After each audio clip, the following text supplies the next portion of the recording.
Al amanecer de una mañana de invierno en el 480 a.C., 7 miembros del consejo tenían 60 segundos para decidir si 32 recién nacidos vivirían o morirían. Se encontraban en un acantilado llamado Apotetae, el lugar del rechazo. Debajo de ellos, un barranco donde los huesos se volvían blancos bajo el sol del Mediterráneo. Las inspecciones ya habían ocurrido, las mediciones tomadas, las deformidades catalogadas. Lo que estás a punto de escuchar no es un mito susurrado alrededor de fogatas. Es una guerra biológica perfeccionada durante 3 siglos, donde el arma no era de bronce ni de hierro, sino la carne misma, donde Esparta no solo entrenaba soldados, los fabricaba, y la línea de producción era el cuerpo de una mujer. Si quieres más historia enterrada en sombras institucionales, suscríbete. Desenterramos una cámara oculta de la oscuridad humana cada día, porque lo que los espartanos construyeron no fue solo un ejército, fue un programa genético que haría sonrojar a los eugenistas modernos. El año es 462 a.C. Estás de pie en la Lesche, la columnata pública, donde los ancianos espartanos conducen los asuntos del Estado. Pero hoy, el asunto es biología. Frente a ti, desnudo y gritando, hay un bebé de 3 días, varón, primogénito de un guerrero espartano que murió hace 6 meses en las Termópilas. La madre tiene 22 años. Le han dado vino mezclado con opio, no por misericordia, sino para que no interfiera. 5 miembros del consejo de Gerousia rodean al niño como médicos examinando ganado. Uno revisa la fontanela, el punto blando del cráneo. Presiona demasiado fuerte deliberadamente. Si el bebé no llora con suficiente fuerza, falla. Otro mide la longitud del fémur contra una vara de bronce marcada. Debajo del estándar, rechazo. Un tercero examina el paladar, introduciendo los dedos en la boca. Formación hendida, eliminación, el secretario registra todo. Circunferencia del cráneo, 34,2 centímetros. Estimación de peso, 3,1 kilogramos. Respuesta refleja adecuada. Deformidades visibles. Ángulo dudoso del pie izquierdo. El pie dudoso es el problema. En Esparta, dudoso es una sentencia de muerte. Porque Esparta no juega con la genética. No espera, no reza por mejoras. Elimina variables. El anciano principal levanta la mano. 2 dedos extendidos, la señal de rechazo. Un esclavo avanza con un fardo de cuero. La madre, semi-inconsciente, comienza a gritar a través de la neblina de drogas. Sabe lo que significa el fardo. Es para llevar cuerpos al acantilado. Pero aquí está lo que los libros de historia no te dicen. Esto no era crueldad por crueldad. Este era el costo de sobrevivir en una ciudad-estado donde los ciudadanos eran superados en número 8 a 1 por esclavos que soñaban cada noche con la revolución, donde cada varón tenía que ser capaz de mantener una línea de escudos a los 20 años o toda la civilización colapsaba. Esparta no tenía la población para eslabones débiles, así que los eliminaban. Pero lo que vino después fue mucho peor que matar a los imperfectos. Para entender la máquina, tienes que conocer a su arquitecto, Licurgo. El nombre significa trabajador de lobos. Murió alrededor del 820 a.C., o nunca existió. Los historiadores aún discuten, pero alguien implementó el sistema. Alguien miró los desastres militares de Esparta en el siglo 9 a.C. y pensó, estamos perdiendo porque nuestros soldados son individualmente débiles, no mal entrenados, genéticamente débiles. Según Plutarco, Licurgo viajó a Creta, estudió sus sistemas comunales, luego regresó a Esparta con una revelación.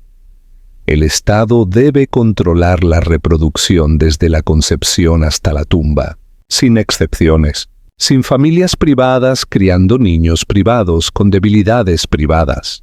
Cada niño pertenece a Esparta, lo que significa que cada útero es propiedad del Estado. La Gran Retra, la reforma constitucional de Esparta, no solo reorganizó el ejército, El artículo 7 ordenó que todos los matrimonios fueran aprobados por el Consejo de Gerousia. El artículo 9 requería que todos los niños varones fueran presentados para inspección dentro de los 7 días posteriores al nacimiento. El artículo 12, el que la mayoría de los historiadores pasan por alto, estableció la Oficina de Evaluación de Reproducción.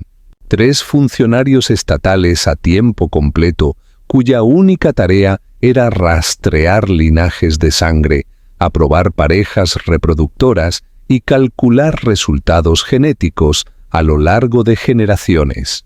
El mal aprendió Excel. Mantenían registros en pergaminos de cuero almacenados en el Esquías, la tienda pública que servía como centro administrativo de Esparta. Cada pergamino contenía linaje familiar de 5 generaciones atrás, medidas físicas de todos los descendientes vivos, registros de desempeño militar, tasas de éxito reproductivo y defectos hereditarios conocidos. Si tu bisabuelo había sido rechazado al nacer, los descendientes de sus hermanos eran marcados. Si tu tía producía 3 hijos débiles, tus perspectivas matrimoniales se reducían. Esto no era limpieza étnica, era limpieza familiar. Pero aquí está el giro que revuelve el estómago. Las mujeres se ofrecían voluntariamente, porque en Esparta, a diferencia de Atenas, Tebas o Corinto, las mujeres que producían guerreros superiores obtenían derechos de propiedad, herencia, influencia política, la capacidad de poseer tierras y realizar negocios. Las mayores madres espartanas, aquellas cuyos hijos morían gloriosamente en batalla, recibían funerales de estado con sus nombres grabados en piedra, inmortalidad a través de la reproducción.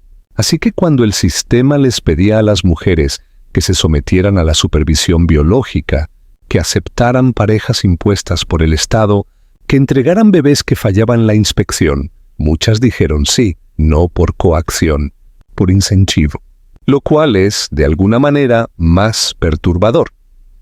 Déjame guiarte a través de la burocracia de la reproducción. Si eras una ciudadana espartana alcanzando la menarquia, primera menstruación, alrededor de los 16 años, esta era tu próxima década. Año 1, registro obligatorio en el Ginaikeion, el edificio administrativo de mujeres. Evaluación física.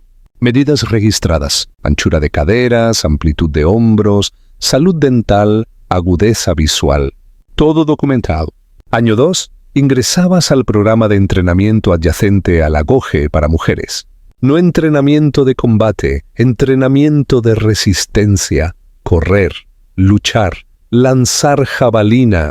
El objetivo no era hacerte una guerrera, era fortalecer tu pelvis lo suficiente como para dar a luz a guerreros sin morir. La mortalidad materna era un desperdicio aceptable. Una baja mortalidad materna era la métrica objetivo. Año 3, comenzaba la asignación de pareja, pero no basada en el romance. Basada en matrices de compatibilidad genética mantenidas por los funcionarios reproductivos. Cruzaban tus registros de salud familiar con los de varones disponibles, de 20 a 30 años que habían completado el entrenamiento de la GOGE. Si medías 1,68 con caderas anchas y provenías de una familia de descendencia consistentemente viable, te emparejaban con varones de perfiles similares. Si medías 1,57 con estructura estrecha, pero provenías de una línea de corredores veloces, te emparejaban estratégicamente para equilibrar rasgos. Los funcionarios literalmente calculaban resultados genéticos. Año 4 traía la primera asignación de apareamiento. Aquí es donde se vuelve clínicamente horripilante. No te casabas en el sentido ateniense. El matrimonio en Esparta era un contrato de reproducción, renovable en función de la viabilidad de la descendencia. Se te asignaba un varón con fines de procreación.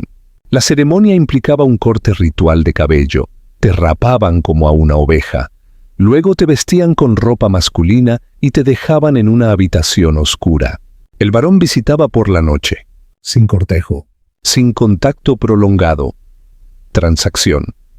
Si resultaba en embarazo, eras monitoreada por parteras designadas por el Estado que seguían el desarrollo fetal. Palpaban tu vientre, medían tasas de crecimiento, prescribían dietas ricas en hierro y proteínas. Si el embarazo parecía débil, crecimiento lento, movimiento inadecuado, te administraban sustancias para terminarlo. Té de poleo, resina de silfio. El aborto no era vergonzoso en Esparta. Era control de calidad. Año 5, suponiendo un embarazo y parto exitosos, comenzaba la cuenta regresiva de 7 días. Tu bebé era evaluado. Si era aprobado, marcado con el símbolo familiar y registrado. Si era rechazado, eliminado. Se te daban 3 días de licencia de duelo. Luego se esperaba que reanudases el entrenamiento para el siguiente intento. La mujer espartana promedio pasaba por este ciclo de 4 a 6 veces en su vida reproductiva. El 50% de los nacimientos resultaba en rechazo o mortalidad infantil natural, lo que significa que la madre promedio veía morir a 3 hijos como política estatal. Pero la máquina no se detuvo en el nacimiento. Cada niño varón que pasaba la inspección inicial ingresaba al agoge a los 7 años, separado del contacto materno, alojado en barracones comunales, sometido a condicionamiento por privación, comida limitada, exposición al frío, entrenamiento de combate, pruebas de estrés psicológico. El 20% no sobrevivía hasta los 14 años. Otro 15% era eliminado durante las evaluaciones de mitad del agoge por progreso insuficiente. De cada 100 bebés nacidos en Esparta, 32 alcanzaban la elegibilidad militar completa a los 20 años. El sistema tenía una tasa de fracaso del 68% y lo consideraban eficiente, porque esos 32 eran la infantería más letal que el mundo antiguo había visto. Para el 371 a.C., algo se estaba rompiendo. La población de Esparta, la población ciudadana, real con plenos derechos, se había desplomado de unos 8.000 varones adultos en el 480 a.C. a menos de 1.200. El programa de cría había funcionado demasiado bien. Aquí está la paradoja del perfeccionismo genético. Se reduce el acervo genético de manera tan agresiva que se elimina la diversidad genética. Primos se reproducen con primos. Los rasgos recesivos se acumulan. Las mismas deformidades que se intenta eliminar comienzan a expresarse a tasas más altas porque se ha eliminado la variación genética amortiguadora. Para el siglo IV a.C., las tasas de rechazo infantil en Esparta habían aumentado de aproximadamente un 30% a más del 45%. Se estaban eliminando a sí mismos hasta la extinción. Pero el colapso demográfico tenía una causa más insidiosa. Las mujeres comenzaron a negarse. Cuando se crea un sistema en el que la maternidad equivale a ver morir a tus hijos, ya sea en la inspección o en la batalla, las mujeres encuentran formas de optar por no participar. Retrasaban el matrimonio. Alegaban infertilidad. Participaban en relaciones entre personas del mismo sexo que el Estado toleraba porque el vínculo social femenino se consideraba útil militarmente. Las tasas de natalidad se desplomaron. Para el 350 a.C., Esparta ofrecía incentivos financieros para el embarazo, pagos en efectivo, concesiones de tierras, exenciones fiscales, sobornando a las mujeres para que entraran en la máquina que habían construido. No funcionó. Las consecuencias económicas fueron catastróficas. Toda la economía de Esparta dependía del trabajo esclavo de los hilotas en la agricultura, pero los esclavos superaban en número a los ciudadanos 15-1 para el 350 a.C. Mantener el control requería una presencia militar constante. Pero ya no había suficientes soldados. Las rebeliones aumentaron. El territorio se redujo. Se cerraron las rutas comerciales.